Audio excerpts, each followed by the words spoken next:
गगनसदृशं पद्मनाभं सुरेशं विश्वाधारं गगनसदृशं मेघवर्णं शुभांगं लक्ष्मीकान्तं कमलनयनं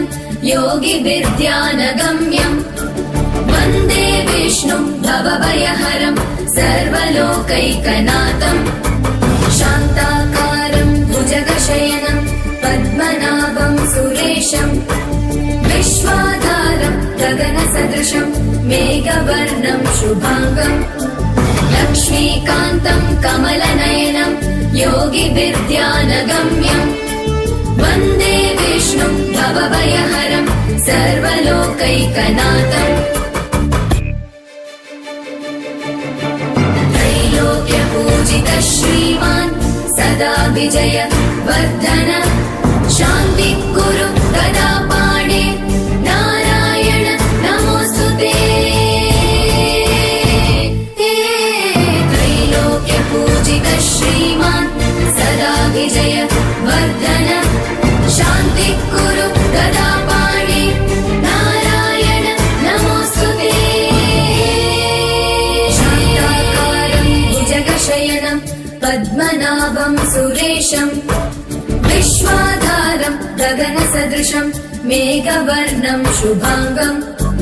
लक्ष्मीकान्तं कमलनयनं योगिभिर्ध्यानगम्यं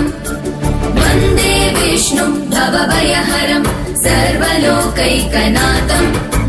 शान्ताकारं भुजगशयनं पद्मनाभं सुरेशं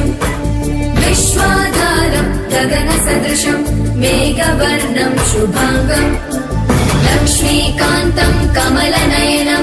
योगिभिर्ध्यानगम्यं वन्दे विष्णुं भवभयहरं सर्वलोकैकनाथम् त्रैलोक्यपूजितः श्रीमान् सदा विजय वर्धन शान्ति कुरु गदा पाणे नारायण नमोस्तुते त्रैलोक्यपूजितः श्रीमान् सदा विजय वर्धन शान्ति कुरु गदा पाणे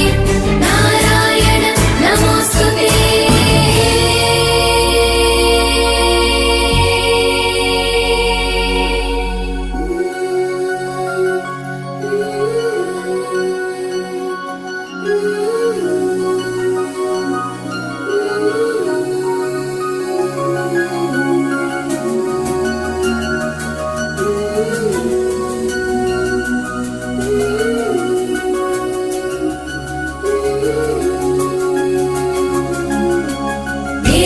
सदा सवित्रमण्डल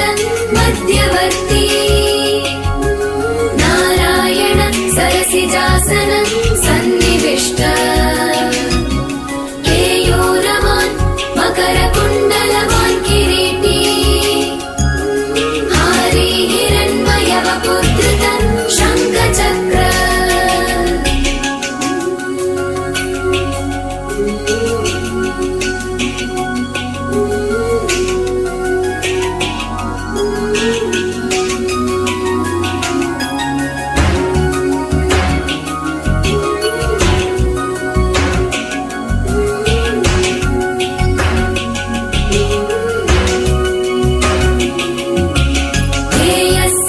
सवित्रमण्डल